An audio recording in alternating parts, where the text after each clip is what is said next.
Hey guys, welcome back to the Shipmate YouTube channel. This week, we're going to show you how to pack an envelope or polymailer.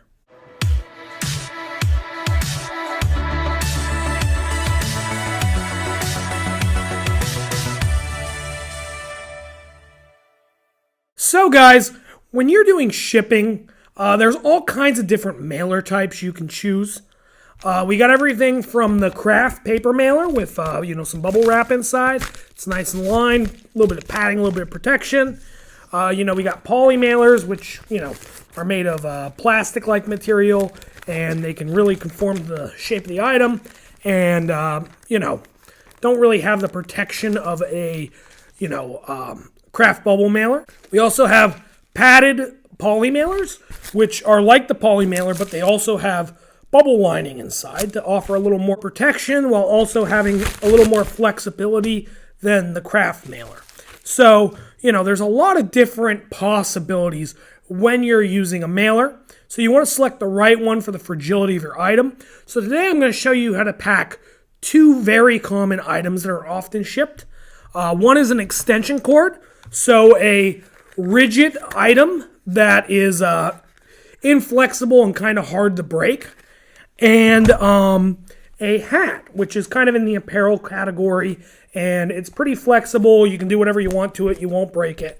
It's impossible to break while shipping. So we're going to pack both of these up for you. So without further ado, we're going to start with the hat. So a couple of things to keep in mind since we're going to be using a poly mailer. The first thing is that a poly mailer can only really be used for items that are not breakable. So polymailers are ideal for things like fabrics or apparel or anything that's tough to break, right? Another thing to keep in mind is that when you're selecting your polymailer, you want something that's a little bigger than the item you're using, because as you open this polymailer, you're going to begin to lose some of the width of it for the height of the item. So, if you have a 9 by 12 poly mailer, you might not be able to fit an 8 by 11 item in there, depending on how tall that item is. So it's something to keep in mind. So I'm going to show you guys how to pack this little hat here. The first thing is I'm going to just fold it in half. Like I said, it's not breakable, it's not damageable. And I'm going to open this mailer up, stick it in the inside. Pretty self-explanatory. And, kind of get it down in there. I'm then going to make sure that nothing's sticking up. The tag isn't sticking up. Anything that can get bent or damaged. It's pretty good in there. Nothing's going to get hurt. Nothing's going to get broken. And then I'm going to flip it over. And you'll see there's a little strip of glue here.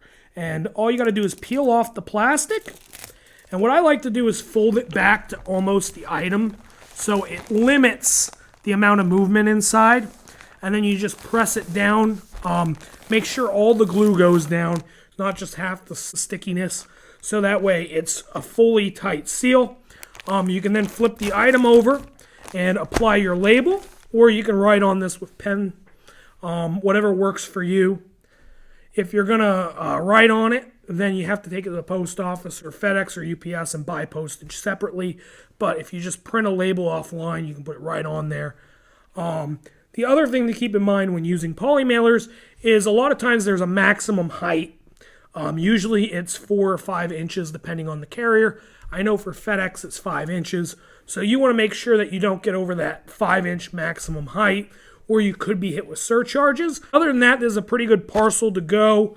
There's nothing in here that's breakable, so if it gets thrown around in transit, nothing's going to happen.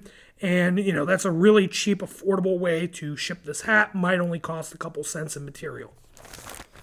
So, guys, now that we packed that hat, we're going to do something that requires a little more protection, and that's the extension cord.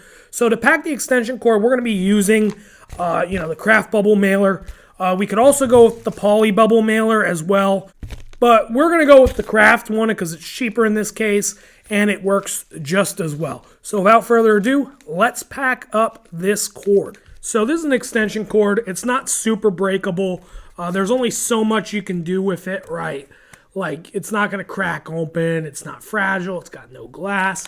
Nothing that's really concerning, but I am using a craft mailer because of the padding. Gives it a little more protection so that way, it doesn't get bashed off of a hard surface and scratch or get a nick in it or anything where somebody might not want the product. So without further ado, I'm going to show you how to pack this. Kind of like with the poly mailer, you kind of flex it open a little bit and then you can stick the item down into the poly mailer. So once the item's in the mailer, right, you do the same thing as last time. You remove the plastic strip that covers the adhesive. You fold it back over the item, right? And you make sure that you get all of it sealed. So this cord's, pushing the maximum bounds of this item a little bit, but it still sticks. So this is good to go because we're making contact with the paper, not the item inside. So you get a good seal on that. It's sealed all the way across. And you can flip it over, you can write on this, or, you can buy your parcel label, stick it right on there. Like I said, you got a little bit of padding there to protect the cord when it goes through the mail, but it's a pretty rigid item. It's not going to break. Same thing to keep in mind with the poly mailer. You want to make sure that this, parcel doesn't get too tall per the requirements of the carrier. But other than that, it's a pretty easy way to ship something, pretty affordable compared to a box. And, I highly recommend using some of these mailers in your arsenal. So, guys, now we got both those items packed up.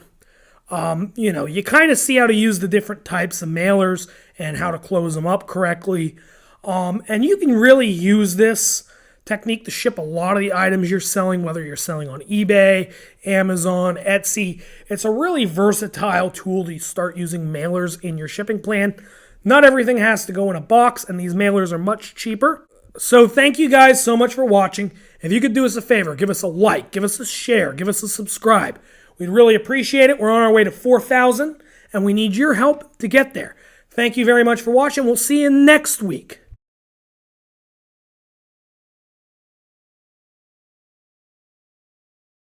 So thank you guys so much for watching. If you could do us a favor, give us a like, give us a share, give us a subscribe.